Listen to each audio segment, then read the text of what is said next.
We're back. Hola. Oh, was that like 2 months? Yeah.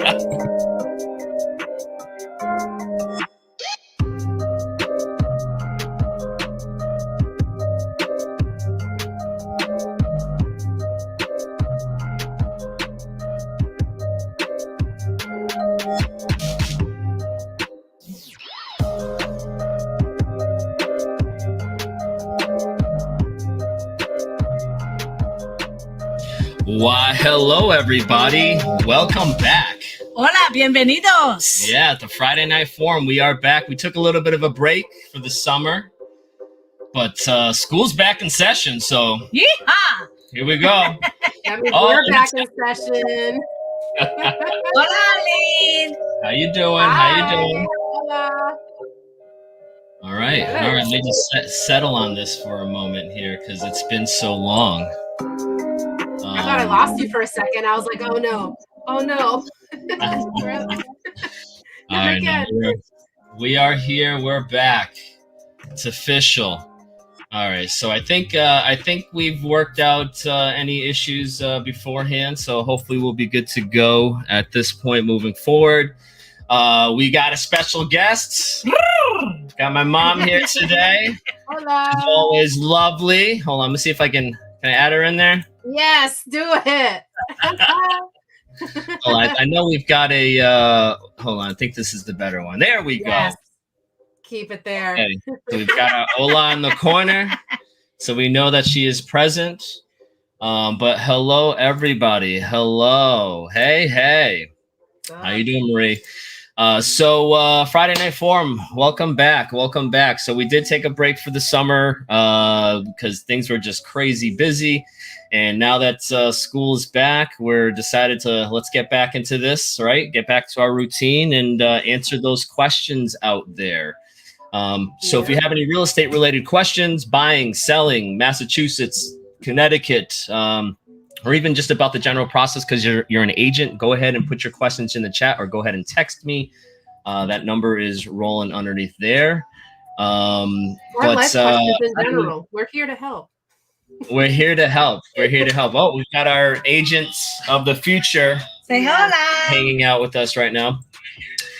So, all right. So let's go ahead and let's just get right into the market. Yep. All right. Let's get right. Crazy market. El mercado está loco. All right. Let me actually bring this over here. Make sure I'm doing this. I think even the people that don't speak Spanish understood what you just said. Yeah, they definitely did. They definitely did. All right, so let's start with Hampden County 5-year market review. So, for those of you who were with us with a lot of our lives at the beginning of the year, you saw that we went over the market a lot of times, talk about the way the market was compared to years past. And we are still, even a couple of months later, we are still in a very strong seller's market. Definitely not as hot of a market, as it was. A little more calm than what it was, but definitely still a strong seller's market. So a couple of those key indicators, that month supply of inventory. So still for Hampden County, we're at just over a month supply, which again is still a strong seller's market. As those of you who know, we've got seller's market pretty much under 4 months of inventory. So we're well below that still. Let's see what else we've got here. Closed sales year to date right now, 2893 versus the same time last year. So we are selling more houses than in years past. And the median sales price, as we know, has continued to go up. Right now for Hampden County, the median sales price is $263,000. That is awesome. Way up there. That $190,000 house was a 2017 there. Would now go up to 263. The average is 263. Is that for the median sales price? Yeah. So that's ridiculous. Let me just say that. So if you want to sell now. Yeah, now is definitely time to sell. So si quieren vender. Let's look at, actually, where did I put my Springfield numbers? Here we go. So we always like looking at Springfield because we do the most sales in the 3 counties happen in Springfield, right? Just because it's a big city. And Springfield's always a pretty good indicator of what's going on generally around everywhere else. So 111 houses on the market right now in Springfield, which seems to me, which is such a relief. It seems like a lot, right? Because, earlier this year, a couple months ago, even in June, we were like around 70 houses on the market. Beginning of the year, we were down to like 50 single families available.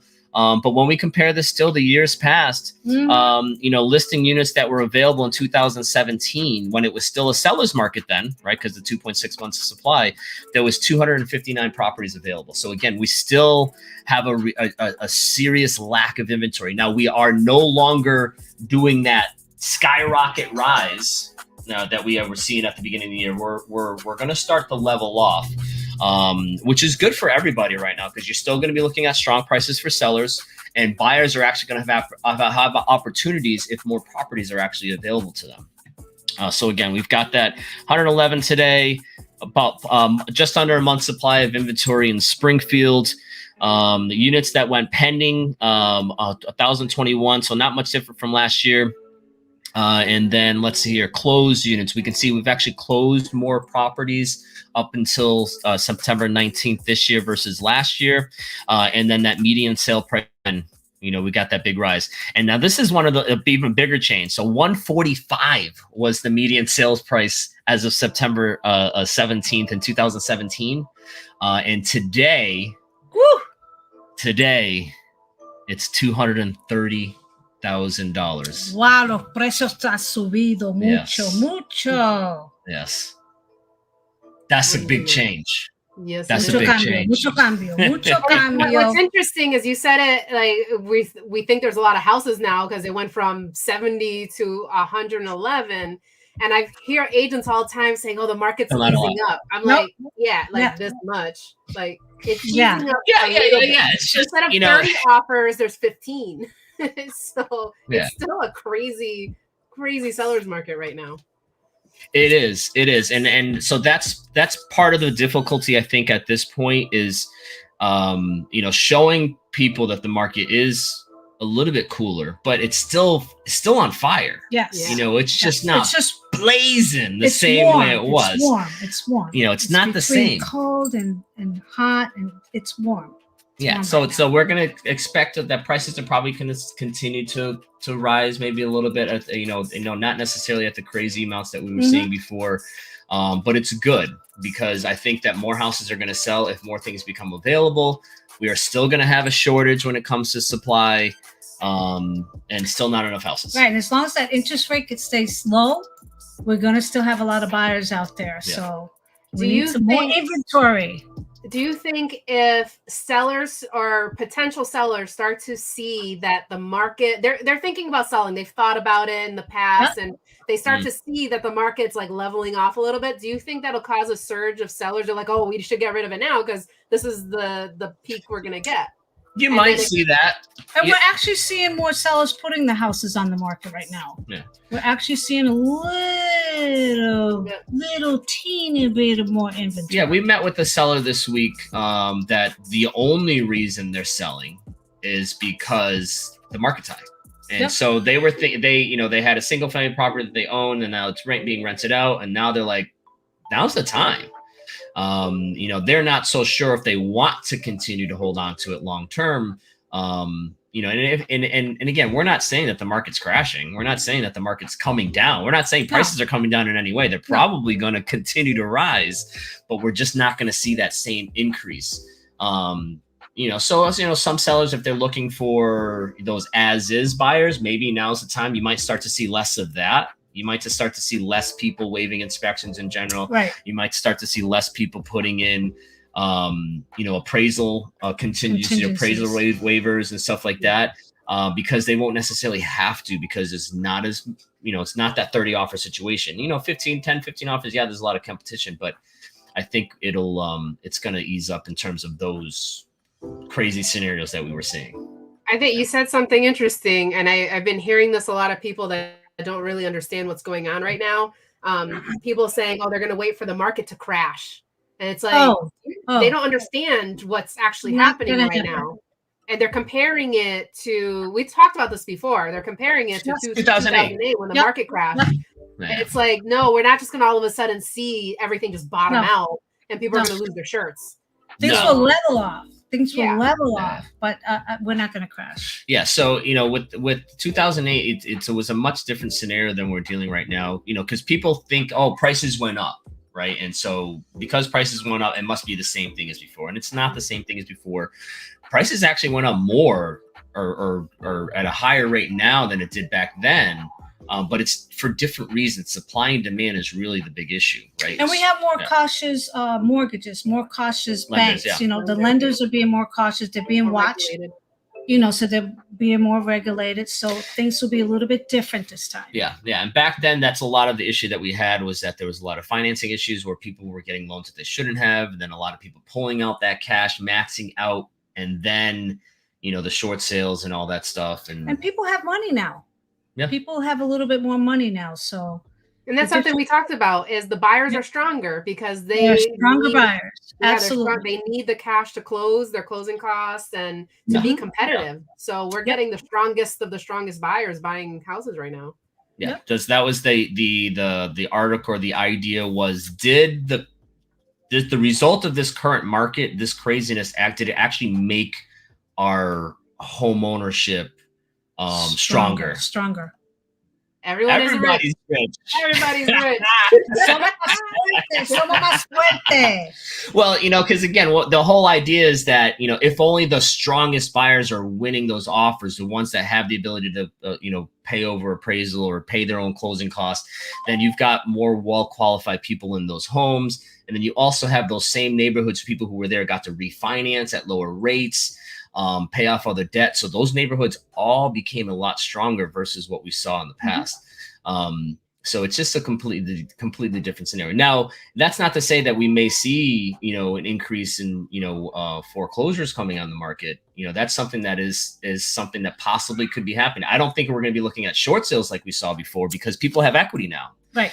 Yeah, people actually have equity, a lot more equity. So people who may be in that situation should be able to sell with something. So we may not be able to be seeing those short sales, possibly see those foreclosures come on. But even if that happens, again, we're still at 1 month supply of inventory in the county. So, you know, we have an increase in supply. Yeah, that's going to affect the market, you know, in some way, but it's not going to put it into us in a buyer's market unless we get like a, you know, 1,000 new houses. You know, it would have to be a significant, I would say unrealistic number. I mean, I've been in this business for 6 years and it's never technically been a buyer's market this entire time that I've been an agent, because it's always, I don't think I've ever seen more than 5 months of inventory.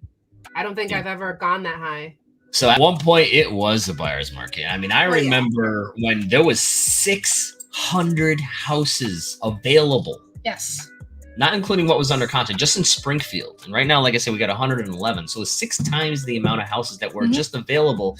Buyers had trouble choosing. And you actually had situations where sellers, when you would go to see the house, the agent would already tell you, like, hey, seller's willing to take less. Seller's willing to take 10,000 less. The sellers were giving offers to the buyers as they were coming in, like, hey, you know, I'll give you all this, and that. I'll pay your closing costs, and I'll do it for 10,000 under the asking price. If you guys, I just got this image in my head of walking into a house, and the seller's like, "Hey, I'll give you some money. Let me get this money. Let me get this money." Yeah. And they're like, buy my house. Buy my house. I just it was during that market, because I mean, how many houses have you shown to one buyer before? The most in one time or like overall? Overall. That's a different. Either one. And one day, I think the most I've done was like 23 houses in one day. Yeah, could you do that today? No, I'm trying to do like 2 houses. You'd be lucky if you can get 2 houses to show. That was almost standard back then, is that we used to, you know, when we would schedule showings for a buyer, I would schedule at least 15 to 20 properties because there were so many available. And we wanted to try to, because that was the other thing, is there was so much to choose from. you had to show 20 properties at a time, because if we saw 5 today and then 5 tomorrow and then 5 next week and then 5 the week, day after that, they had so many choices. They had choices. And they want to keep looking. So you got to get everything. Plenty of choices. Now you have no choice. I had one buyer I showed 88 properties to before he made an offer. Happily though. It was great. And again, that was before he made an offer, and that was because he was just overwhelmed with the choice. Yeah. There was so many things to choose from, and then it was like, well, something better could come on next week. Something better can come on next week. We gotta. What is it? Hola, Mari Ortiz. Hola, Nikki. Carlos. Hola, everybody. Felicia, welcome. Thank you for joining us. What do you do when you find out the buyer really doesn't have a pre-approval? We're going to get into that topic when we talk about buyers. Yes, we have that topic coming up. Yeah, so we can Thank you, Felicia. Do you want to talk about it now? We can just get right into buyers. Alrighty, so let's talk about this pre-approvals. We're noticing a lot of situations where people are being pre-approved, getting to the closing time. And guess what? You don't qualify because you don't have sufficient income. So was that really a pre-approval? Let's talk about that. I mean, what is a real pre-approval? What is a real pre-approval? Yeah. So really, the whole point is being able to trust who you work with. Hola, right? Stefan. Yeah. Steven, I'm sorry. Yeah. It's really being able to trust who you work with, right? Because that's how it is. We don't do loans, right? And so when we're working with the buyer and they come to us with a pre-approval from a lender, we got to trust that lender, right? And so if the lender's telling us, hey, I've checked everything looks good, here's your pre-approval, we're good to go, and then you find out that the situation is otherwise, it definitely can be devastating, especially for the buyer, because now they could potentially spend money on inspections or even going through the process. We did recently have a situation where again, the lender said we're good, re-verified. It was it wasn't a lender we had worked with. It's a very familiar lender in terms of a well-known national stuff, but let's just say it's not someone we had specifically really worked with before. Buyer really trusted them based on a few conversations, actually multiple conversations. The lender said we were good. They told us they verified everything, and in the end, it turned out they hadn't. And the buyer, very devastating. Luckily that we protect our buyers and we've done our extensions, but she gets her for the buyer back. To go through all that and us, just the whole situation ended really bad. And at the end, she was not pre-approved. So you guys, when you're out there getting that pre-approval, talk to that bank, and if they don't like it, too bad, question, did you verify income, your credit, verify their income. Is it a permanent job? Yeah. This is what happened with this one. Is it a permanent job? Have they been there for 2 years? You got to really verify, because with this market being so crazy, I think, and not to badmouth mortgage people, but you go ahead, badmouth. I'm here for you. They're going so fast. Yeah.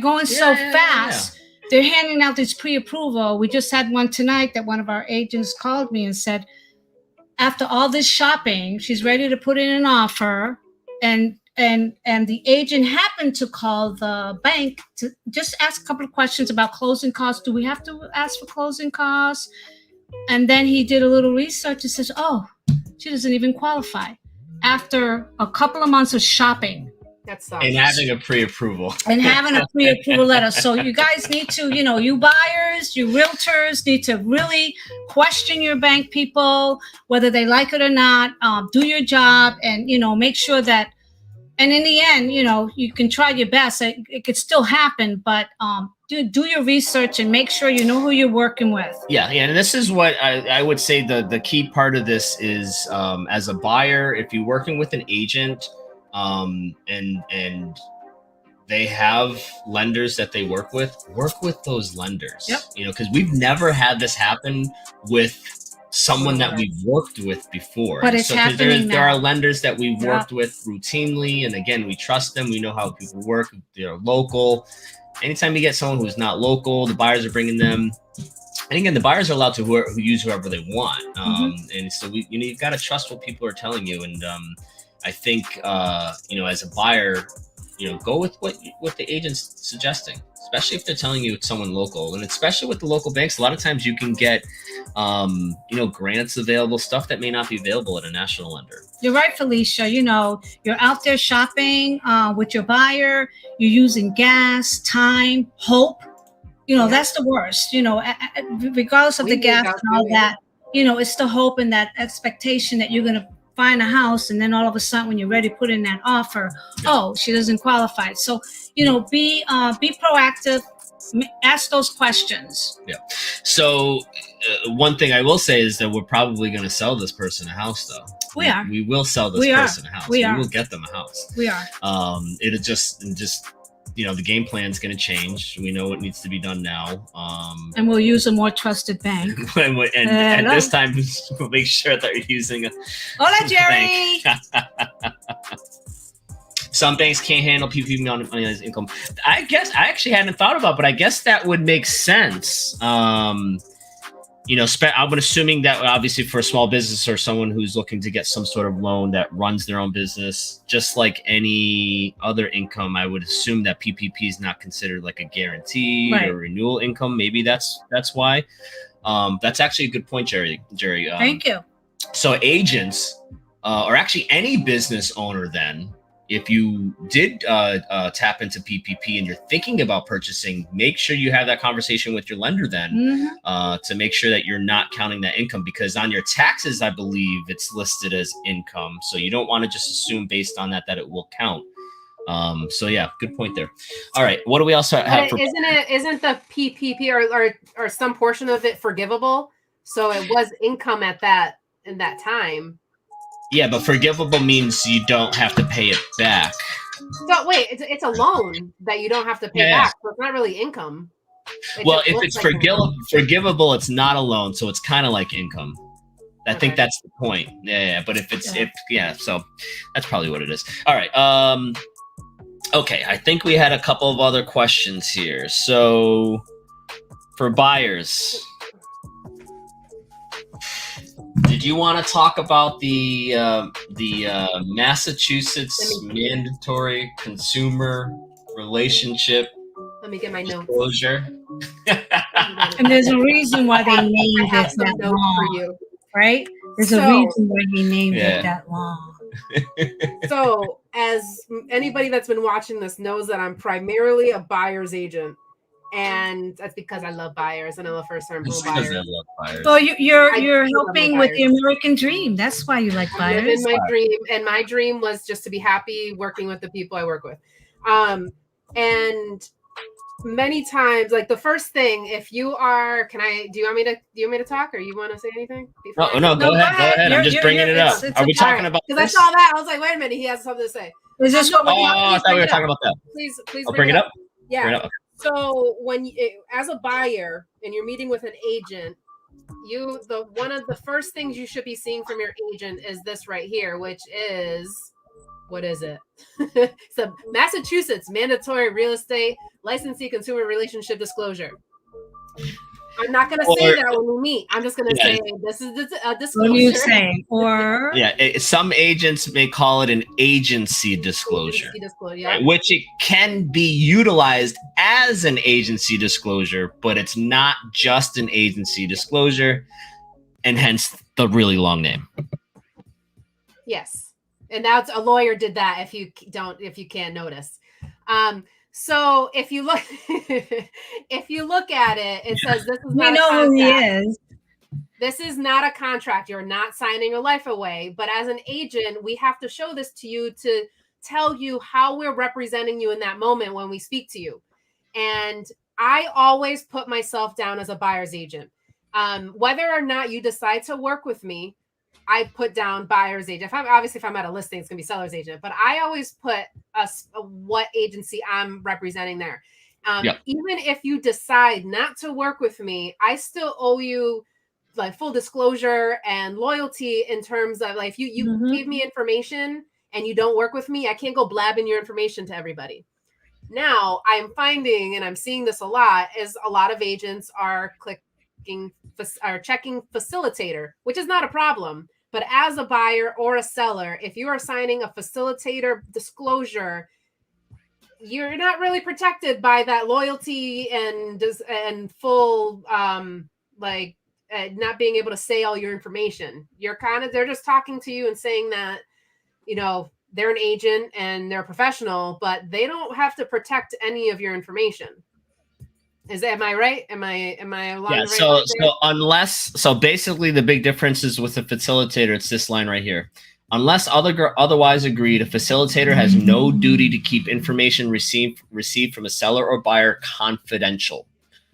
Should the seller or buyer expressly agree, a facilitator relationship can be changed to a seller or buyer client relationship with written agreement of the person so represented. So to put this in a real life situation, say you met with an agent and you signed the facilitator, you're a buyer, you decide not to work with them, you decide to work with me, let's say, and that agent has a listing. We go show up at the open house. You told that agent all your information, what you're willing to buy, how far you're willing to go, how much money you have down.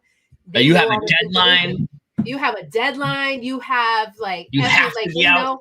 You have to be out. Everything. You tell them everything. Now, when you go make an offer, they can tell the seller, hey, I'm out with this person and they have this, they're desperate. This, and that. Yeah, they're desperate. And we can probably stretch this out more, that we can get them more on this offer. So that's the point, is to be careful what you're signing. And if you sign facilitator, be careful what you're telling that agent in terms of how far you're willing to go and what you're willing to do and what your needs are. Yeah. Understand the relationship. What are you looking for? Understand the relationship. Yeah, understand the relationship. So this is the page that everyone's going to see, this first page. Este es el documento que cuando ustedes están con tus bienes raíces, dice a quién ese bienes raíces representa. Yeah. Yes, or who they don't represent. O quién no representa. That's a good point. Yeah, so that's a good point. So, these are the different types of agency relationships in Massachusetts. We've got the seller's agency, so that's pretty self-explanatory. You're representing the seller. Yep. You've got your buyer's agency, which you're representing the buyer. You have our facilitator, which is a non-agent. This is someone that's just there to facilitate the transaction. And as Arlene just explained, they do not have to keep any information confidential. They still are required to treat you fair and honestly and disclose any information that they're aware about. But again, they're not there to protect your interests. All right. We've also got designated sellers and buyers agency. Now, this is comes up depending on the company that you're working for. Some are working with. Some brokerages set up a situation where only one agent represents you as opposed to the entire company. Whereas traditionally, if you look at the sellers and buyers agent, that's typically what happens, is that you're signing on with the whole company, right? And so not only do you sign on, you've got me, you've got my mom, you've got Arlene, you got the whole company representing you, under our office, because we use traditional agency. Whereas other offices that use designated, you've got the backing of that one agent who's coming there. Now, the reason that's important to understand is because of this other option here. That's this dual agency, right? So for those of you who don't know what dual agency is, that basically means that one party represents both sides, both the buyer and the seller. Now, I say one party, but it's not necessarily one person, right? So it could be two different agents in the same company. And that would occur in a traditional office like ours. So let's say, Arlene, you got the buyer, I got the listing, technically, I represent your buyer. You also represent my seller, even though we're working with our clients directly. The company, in essence, represents both of those parties, and therefore it's dual agency. Now, with a designated office, dual agency only occurs under a very specific instance when it's one agent representing the buyer and the seller, right? But my thing with designated agency, it really is dual agency when you think about it, because the company still represents the buyer and the seller. It's just the way that they word it is that they don't, but they do. So as long as you just understand what that relationship is, you know, I find that a lot of smaller offices stick with the traditional, and then the bigger offices go with the designated agency, which I think I see as understandable, because, you know, if you've got a couple hundred agents in your office, you know, what one agent's doing has no idea what the other agent's doing. And so you don't want that other agent speaking on behalf of your client, because you may not even have a relationship with that agent. Whereas in a small office, obviously we're all having conversations, we're all kind of working as a team, and we all, you know, have a general idea of what's going on. But it's also important to state that even though we are traditional and in that dual agency, we're not just like, we still represent our clients, and we still owe them loyalty and full disclosure. So we're not, I'm not nudging Elias going, hey, my buyer said this. We're protecting both interests. So we don't do that. And we never have, like, we don't have to. So that's not how that works. We're still representing you completely, but just know that we're still under this umbrella of a company, and we're trying to make both sides work. Yeah. So if you see this, just keep in mind this is not a contract. Again, no es un contrato. Yeah, you should be seeing this upon your first meeting with any licensee in Massachusetts. It is required by law, you know, that they're supposed to give this to you. And again, the whole reason is that you have to know who represents who. And a lot of this came from confusion in the past, where it used to be that all agents represented the sellers. It used to be that way. That's when I started. And then there was what's called sub-agency, whereas there was a sub-agent who would go out and find a buyer and then work with the buyer to purchase the property, but they always still represented the seller. Yep. And so there was a lot of confusion where those sub-agents started then working on behalf of the buyers, right? And so then now you have sellers saying, well, those agents are supposed to be working for me, not for the buyers.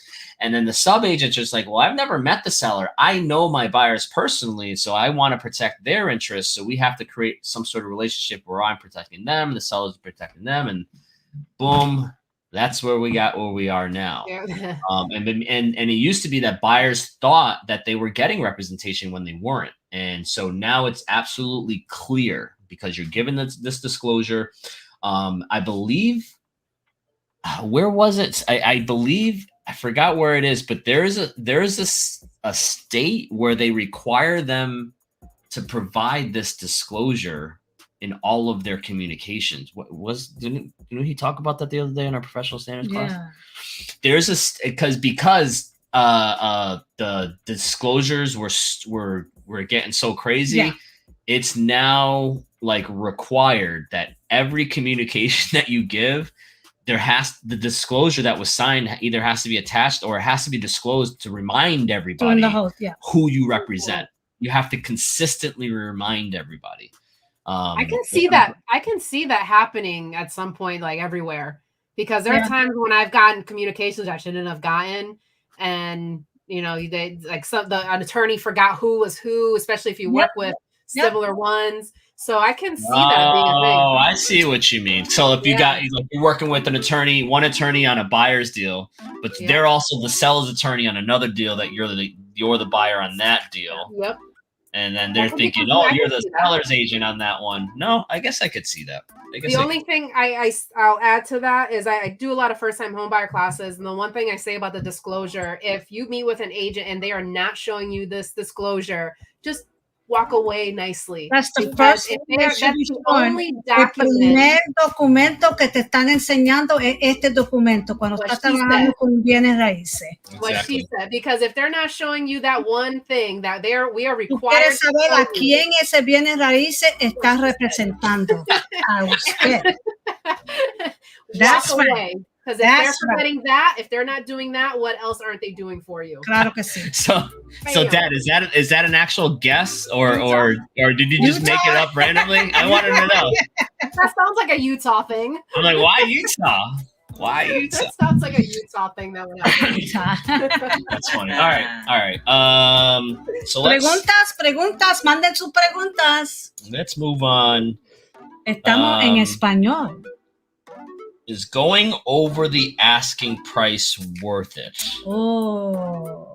I got a question here. Si ofreciendo más del precio, over the asking price worth it? Es beneficio. Arlene? Am I answering this? Okay. So it depends. Depends. It depends. It depends. That depends on the house was priced right. Many things. That's right. No, you're absolutely right. No, it totally is. And so I have buyers, you see a price. This is like, imagine walking into a store and it says $40 for a product. You go up to pay for it and they're like, no, it's $50. Like, you're like, why would I pay more than what it was listed for? It makes no sense. So I get buyers all the time saying, well, why would I give them more than they're asking for? And we've talked about this before. It's like, obviously there's a competition. You don't just go off the bat and be like, there's no competition, let me give them over asking price.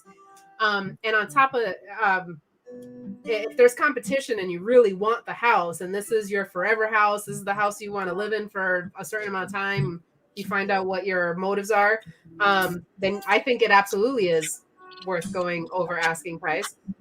Now, if this is something you want to flip or, live in for 2-3 years and get rid of, might not. You might not be able to get back what you put into it. Mm-hmm. And also, it really depends on what your goals are with this house. And I always look when somebody asks me about if it's overlisted or if they should go over, I look at the neighborhood and I'm like, well, if you go $20,000 over the asking price, this will make you the most expensive house in the neighborhood. And the one thing I've learned about real estate, you never want to be the elephant in the neighborhood. You have to make it the hardest house to sell in the future. So you have to look at that. And I think a good agent would be able to tell you, like, hey, this is, and on top of that, you're thinking about appraisals too. Will it even appraise? Right. And how do we show our buyers whether it's overpriced or not? We do a CMA. Yep. We say, hey, this is what the property is on for. This is what has sold around here. And then, they can make their decision that way. We educate. We try to educate, what's around there. What are the prices? What have things sold for? Mm-hmm. And these days, the biggest indicator of it being overlisted is that it's on the market more than 5 days. Exactly. So if it's on the market more than a week, it's overpriced. Exactly. I want to put a disclosure on that thing. Unless the agent didn't update the listing and they have an agreement, it's just still sitting there. It's just still sitting there. Right. That's so funny. That's the only reason. Well, and, going over the asking price, I think it's just the mentality, right? Making sure that buyers understand in certain situations that may have to happen. And that same example that you said, you go to the store, there's that thing on the shelf, all right? But change the example up. There's only one thing left on the shelf, and there's 30 other people that need to buy that, right? There you go. That's better. There's 30 other people that need to buy it. Are you willing to pay just the $40 for it? Or are you willing to pay more to guarantee that you're gonna be the one that walks out of the store with that thing that you absolutely need? It's like Al saying, is it worth it to you? Is this the house that I'm going to live in? Does it have everything I want? So is it worth it to you? Yeah. I mean, I've heard of people going 50, 100,000 over asking price cash. Like they'll just wipe the competition. Going over appraisal because that's their forever house. 50,000. So there's a couple of ways to look at this, right? And so again, if you're locking in that forever home, you're not just buying a property. We've talked about this before. Yep. Right? When you're buying a home that you're living in, you're not just buying a house, you're buying all of the things that go along with that. Yes, right? absolutely. And you're buying an experience. Yep. Right. And that alone is worth a lot of money, especially nowadays in our generation, the younger generation, they pay for experience. People spend a lot of money. We do too, the older generation. Well, I'm just saying, but they pay more in terms of just money that they're not getting something physically in return for.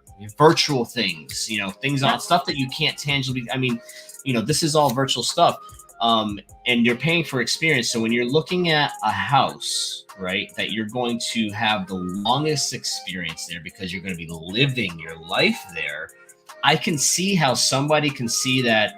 This house is worth $100,000, but the experience of just being able to wake up in that home every day is worth $100,000 the value on top of that, right? You know, especially when you consider people could spend $10,000 on a vacation that lasts them 7 days. All right. Now imagine this home is like a home that you could basically feel like you're on vacation and you get to live there. So it's not 7 days, it's forever. Well, how much is that worth to you? Right. Right. It's worth more than what the bank says the house is worth. Right. So again, now you're paying for your experience. Improvement of lifestyle. You know, just hit me in the feels. Like, yes, it's just it's an overall great feeling. And this example, we've seen this happen. Buying a specific location because of a relation either to family or work. Yep. Especially if you can buy a house. I've seen people pay way over on a house because it's like 1 minute from their job, right? I'm driving 45 minutes now, right? I'm willing to pay $50,000 more for this house because it's going to save me 3 hours a day. Time. That's worth something for somebody, again, to pay that extra because they're getting that experience and getting some other value besides what the house is quote unquote worth at that point. Yeah. Absolutely. All right. So it's worth it, but it also depends. It is worth it. You know, the other thing is look at your payment. Look at your payment. You know, forget what the offer amount is. Look at your payment. Are you comfortable with your payment, right? Because that could even be adjusted based on your taxes. You know, depending on where you're buying, your mortgage payment could be a lot higher or a lot less. Just based on that alone. You know, look at the payment. Yeah. I tell buyers all the time, the bank is looking at a little bit of information in the beginning, and they're going to, based off this little information that you give them, they're going to max you out. This is the most we'll give you. But it's really, say right now you're paying $1,000 in rent, but they qualify you for a $300,000 mortgage. If you bought a $300,000 house, your mortgage is probably going to double. So can you handle that? Is it worth it to you to double, you know, or would you be comfortable doing that? Right. And most people aren't comfortable going from 1,000 to 2,000 overnight or after that. Yeah. So you have to look at what you can afford. Just because they said you're here, or you can't see my hand. Just because they said you're here, doesn't mean over here. You don't want to be house poor. Absolutely. You don't want to be living in a mansion with no furniture or food. I've seen that. Ooh, even more important. More important. I was worried about the couch. No, I'm worried about the food. Comida. Well, if you have the property, you could grow some food. So you get yourself Okay. As long as you bought a big enough lot. Yeah. Have some chicken and eggs. Have some chicken. Some chickens. All right. You can keep a chicken anywhere. My grandmother used to keep a chicken in the bathroom. Preguntas. All right, hold on. I know I had some other questions in here. I have a question on one of mine. How do you find the best lender? Can I have a beef. I have a beef. Okay. Where's the beef? Where's the beef? That's one of our segments. Where's the beef? Where's the beef? Well, I got a big beef. All right. You guys out there, especially ladies, you guys out there, when you hire a contractor, please make sure they have a license, who they are. Are they for real? Are they going to complete the job? Do not give them all the money up front. I've gone out to several appointments in the past 2 weeks, and at all those appointments, 4 in a row were scammed from contractors that started the work, didn't finish it. Some of them gave up front money. Some of them gave all the money. So I ask, who's the contractor? I don't know. Are they licensed? I don't know. So please, you guys out there, you got to protect yourself. I don't want to see you guys get scammed. Ask for a license. Ask for a reference. You can look them up. Ask for reference. You can go online and check these things out. Por favor, ustedes que están haciendo arreglo en tu casa, por favor, usen alguien con licencia, chequeen la licencia, pregunten, hagan pueden ir online a ver si ellos han hecho otros trabajos, si hay complaint de ellos, hay que protegerse porque hay mucha gente que empiezan a hacer los trabajos y se van y no se saben dónde están. Y la gente han gastado dinero y no han completado su trabajo. So, por favor, chequen esa información antes de coger a alguien para hacer el trabajo en su casa. Yeah, Facebook these people. Right? Yes. Make sure you can track the person down and communicate with them, not just a phone number and a first name. Because it seems that seems to be the way it's happening. Typically, they don't know the whole name. It's just I got the name from somebody gave me a name, and then nobody knows the person somehow. I went on 4 appointments. Within 4 appointments, I had a couple of weeks. They started the job, didn't complete it, nowhere to be found. They paid him up front. Nowhere to be found. They gave him a deposit. They started kind of a job. You know that commercial that they do with that car commercial where would you hire just anybody? And the guy's just like shooting those the nail guns to the walls. That's what it felt like when I went on these appointments. So you guys really have to check out those contractors. Go online. Get referrals. Find out what kind of work they've done. Don't get scammed because these people have been scammed. I'm pretty sure a lot of contractors, they only want you to pay like materials up front. They only take like a portion up front, the good one, a small deposit. The job is done. They give you, a small deposit to get them going. It should be a contract. And then maybe halfway through, then you pay them for what they've done. And then at the end, you pay them the rest of the amount. But, it's unfortunate. It's happening a lot right now because it's crazy. Everybody's crazy out there. So please protect yourself. Ask questions. And don't just hire anybody. I know. Part of it. Go ahead. Sorry. Go ahead. I'll say part of it is just because there's just a lack of contractors in general. Good contractors right now are booked out 2 or 3 months before they can come out and do jobs.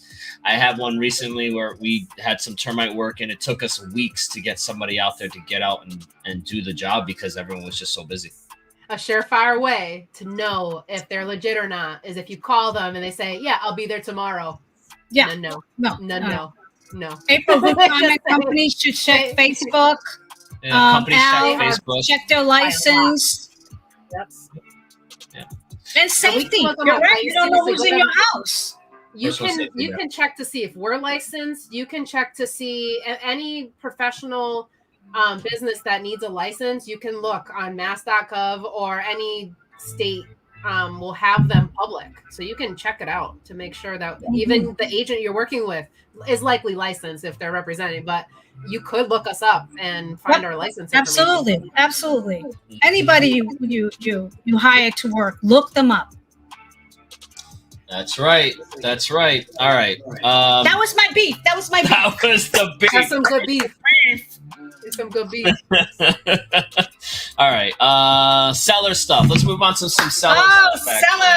Sellers. We got a little time left here. So we'll go through some seller stuff. See if there's any other questions, and then we can wrap it up. But seller side, there's a couple questions that we had in terms of pricing. Thank you, Marty. Yeah, should you price to the market, to the comps, or should you price higher? Say that again? What the comps are telling you. Should you price to what the comps are saying, or should you price higher? Especially when sellers hear that, the houses are selling for more. Why shouldn't you list for higher? Oh, no. What do you think? What do you think? Oh, for me, no. Anybody? No. If your agent is telling you comps and they're saying this is what your house, this is what we think what your house should be listed at, and that's what it should be listed at, so that you can attract more buyers. Because if you go, it doesn't matter what market it is. If you go too high, you're not going to get the activity. You're not going to get the multiple offers. You're not going to get the interest. So price it right. Yeah. And you will sell it. It does not benefit you to overlist. The big issue that we've been running into is that the houses have been selling for more than what the comps are showing, right? So then it's just that idea of people are like, well, if the comps are showing this, I should start off the higher price. But that's not how it works, because the reason it's getting so high is because it's priced well enough that people are trying to compete for it. We actually had a property. This is a good example of this. We had a property earlier this year. I think it closed like a month or 2 months ago at this point, where we had listed it, or the agent had listed it for just slightly above what the comps were saying, right? And so, because again, conversation was, we're thinking it's going to sell for that price. So why not start at that price? So the seller really wanted to start at the higher price. Went ahead and we tried it. Sat there for a couple of weeks, no offers. We then dropped the price down to what the comps were telling it at, which wasn't that far off. It was only $15,000. It wasn't. Yeah. So we then dropped it to $15,000 to where the comps were, and then the property ended up with multiple offers and sold for higher than the original asking price. That's awesome. I love it. Why? Like Al said, what larger pool of buyers? Because there was a larger pool of buyers. All right. So again, if you want to land at that high price, you can't start at that high price, because you might only get one or two people. And you're going to less buyers. Exactly. There's going to be less interest on the property, less competition. People don't get that fear of missing out, that fear of they're going to get it over me. I'm going to pay more because I got to win this. If you price it where it should be, based on the comps, you're going to get that competition. Absolutely. And then the market will push up the price to where it should be. Si van a vender, ponen el precio que debe estar. No lo ponga muy alto, porque entonces va a haber menos compradores. No. Definitely going to have a larger pool of buyers, and like I said, we have seen situations where once you do that price reduction, it actually sells for higher. There are houses that do take a couple of weeks to get some offers. We have seen some things, 2 or 3 weeks on the market that do end up going for asking price, or sometimes even above, because at that point there are a couple of buyers kind of circling it. But once you get to that 3-week mark or 30 days, that's like a clear indication that the property is overpriced at that point. And you don't want to be there. Yeah, you don't want to be there. And then you got to adjust yourself. And then once you adjust yourself, now the buyer's like, now buyers are thinking, something's wrong. Now's the time to cut them down. I don't want to go over asking price. I haven't been able to get anything. Maybe that's the opportunity for this house. So definitely want to still price your property based on what the comps are saying, and don't necessarily just go for what you think it might actually sell for. All right. Preguntas. Come on, questions. Now, why don't houses sell? What? In this market? In this market. ¿Por qué no se venden en este mercado? ¿Qué te pasa a ti? Well, I have a couple of reasons that I've seen where why some properties got delayed. There was tenants. We had some properties that had tenant situations. So that situation delayed or deterred buyers from going after it. I did have a multifamily we sold earlier this year that the seller tried selling last year for they had it on the market for like a year. Couldn't get it sold because of the tenant situation. Got that cleared up this year and sold it right away. Once we had an idea that the tenant was going to be out. But typically at this point, if your property is not selling, it's a small number of reasons. It's either the condition or it's the price. O precio. Yeah, and si no se están vendiendo. And most of the time, condition is not preventing properties from selling. Y hoy en día, condiciones, it's okay. I think some crappy houses get multiple offers. So as long as it's priced correctly, people will buy it. El precio. Yes. The timing on that was just perfect. You were a little off. I have my sound effects back. I haven't had these for a couple of months. Hey, I got my You got your just mask? in case I had to use it. But I guess I don't have to use it today. We're not in Springfield. We're in Monson. We're okay over here. So, all right. So, one more question. Questions or comments? I got a question. Comentarios o preguntas? What do you got? I've had this question almost every time on buyer's seminar. Who pays the commission? Well, it depends. ¿Quién nos paga? It depends. It depends.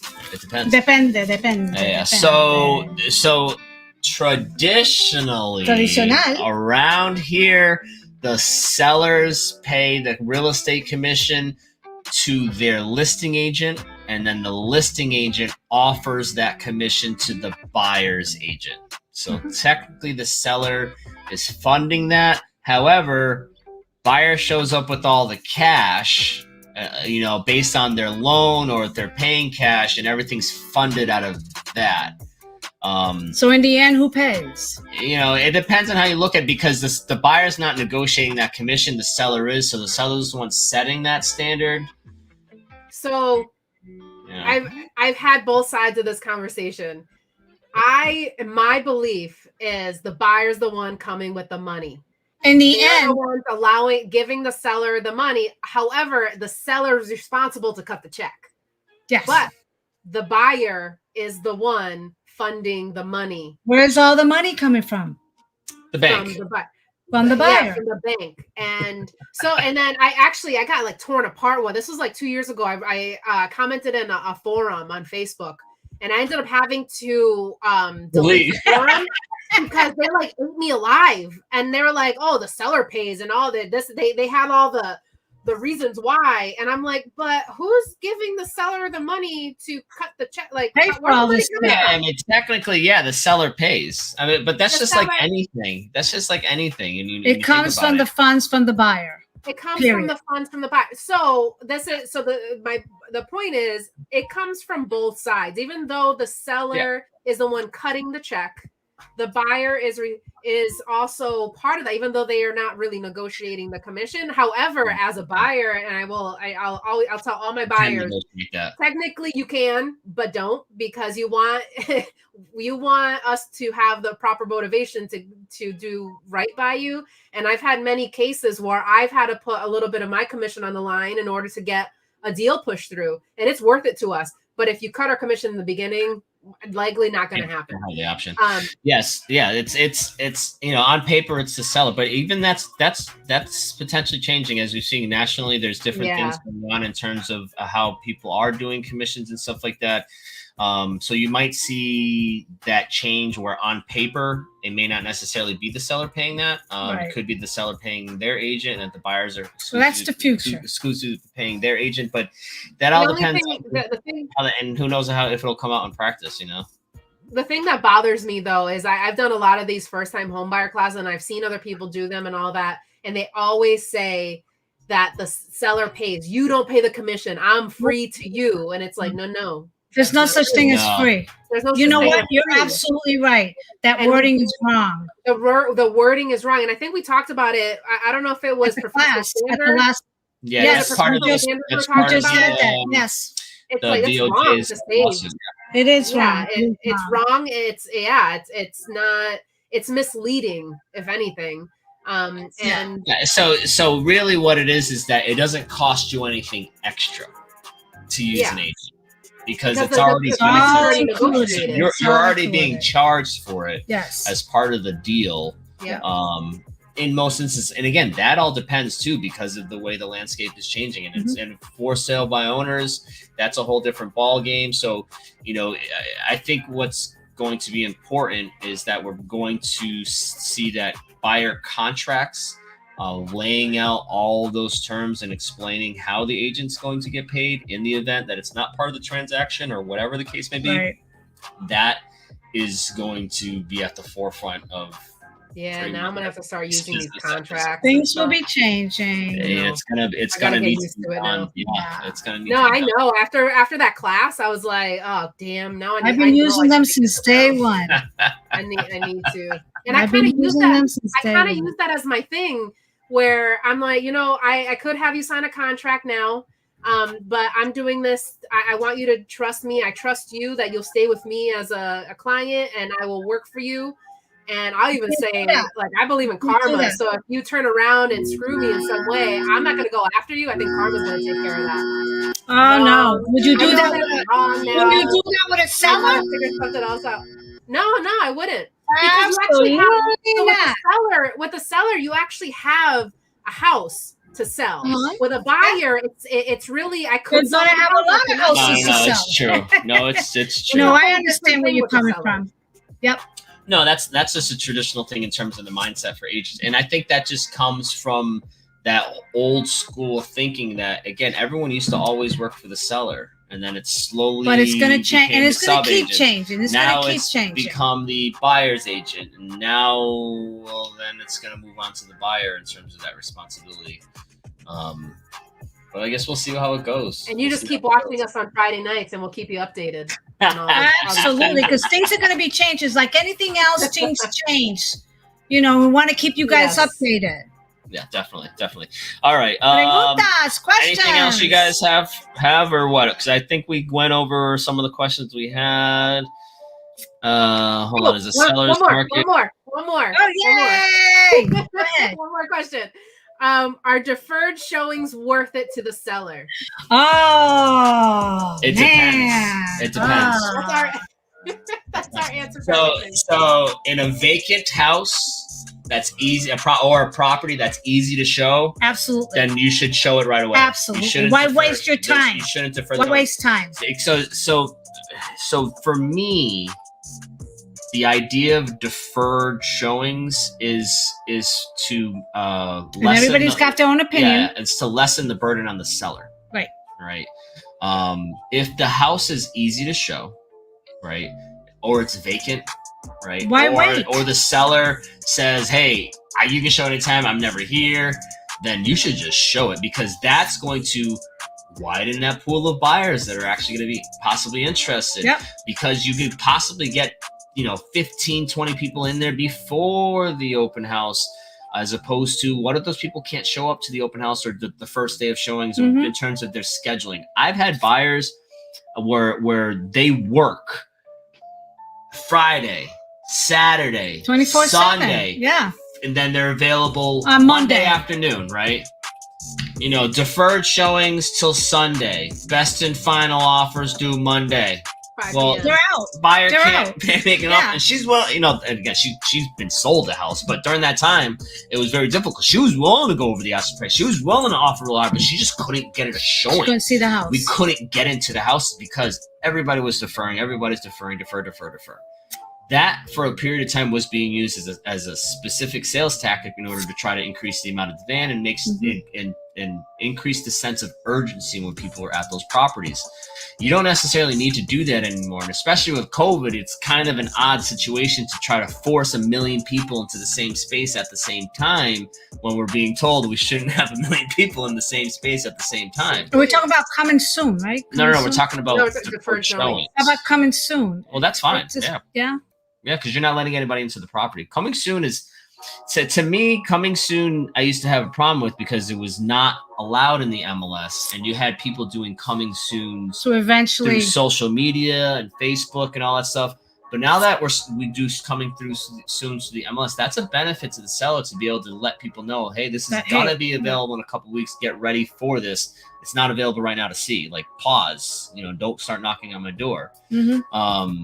But before, when it was coming soon, was just, it was only getting shown to your exclusive group, and people in your exclusive group were making offers on it before anybody else gets to see it. Yep. That's not a benefit to the seller. That's only a benefit to the agent. Right. And you're not putting the seller's best interest to the agent and their first, because you're not giving the seller access to the wider market.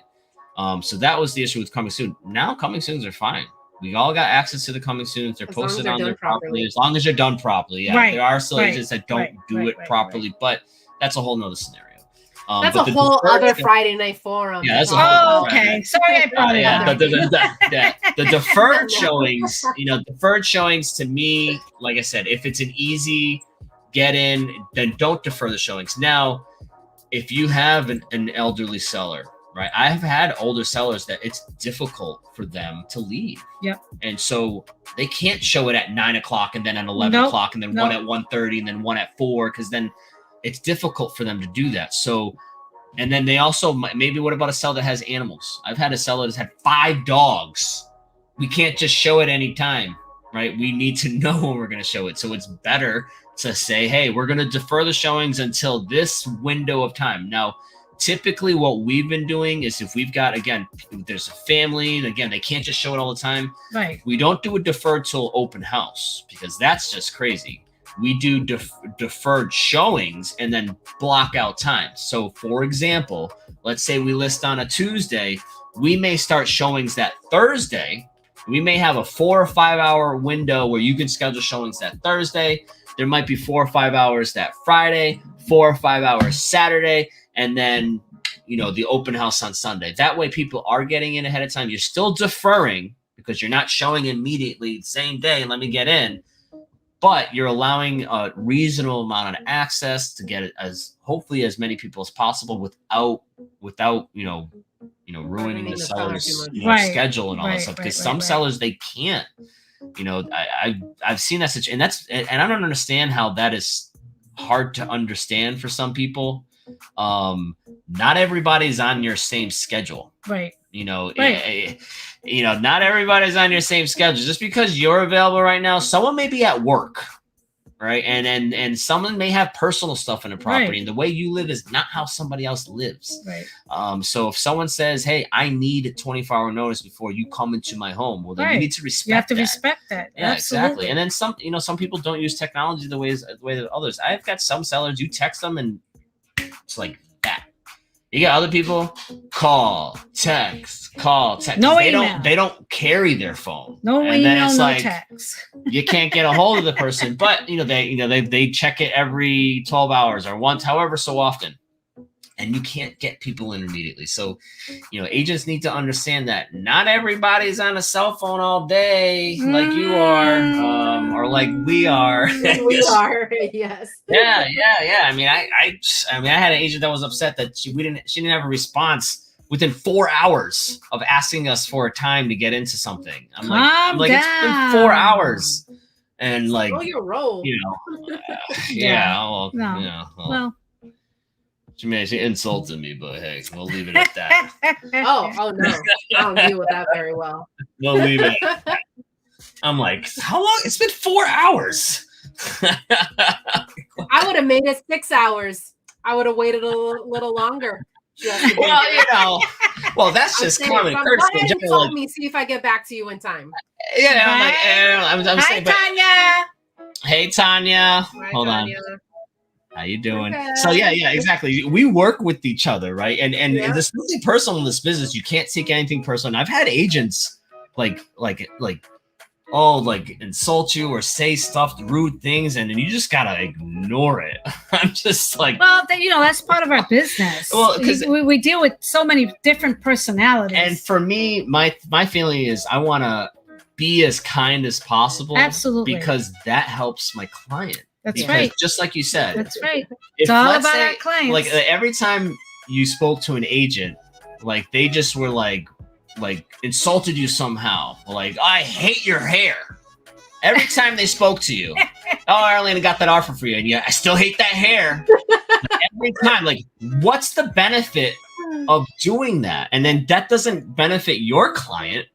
That actually puts your client at a disadvantage because I'm not trying to go out of my way to help you out. No.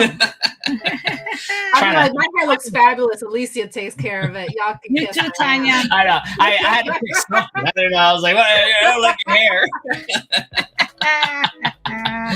All right. I'm glad I got a hat on.